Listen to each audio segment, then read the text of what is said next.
Выполняем и представители органов государственной власти, исполнительной, представительные, и мы, общественники.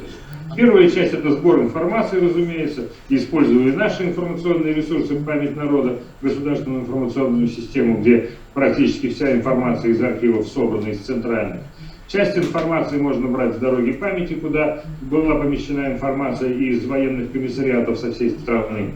Кроме того, обратить внимание на то, что в настоящее время по поручению президента Российской Федерации ведется работа над проектом, который называется «Книга памяти малого села, деревни», где в книгу памяти будут включаться не только погибшие и пропавшие без вести, но и живые.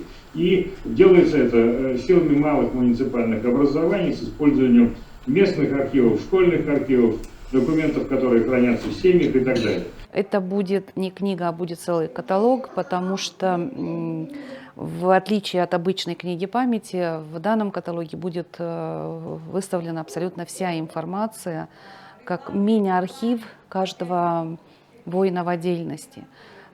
Воинское захоронение, в каком оно состоянии находится на сегодняшний день, выписки из архива и, соответственно, список, кто похоронен и какими удостоен был наградами в боях за нашу победу.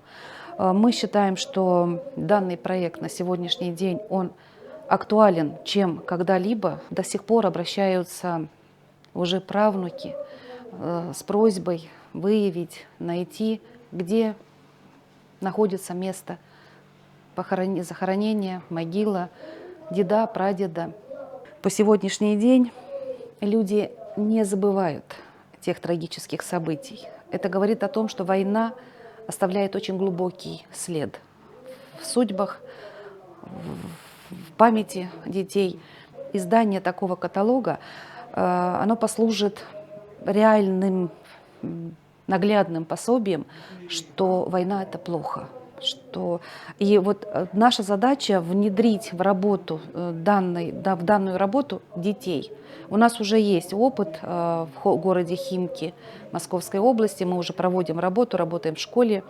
Проект идет совместно с управлением Министерства обороны по увековечению памяти погибших при защите Отечества, с корпорацией «Алар». Корпорация «Алар» оцифровывает все материалы архива и переносит их в память народа в электронном виде.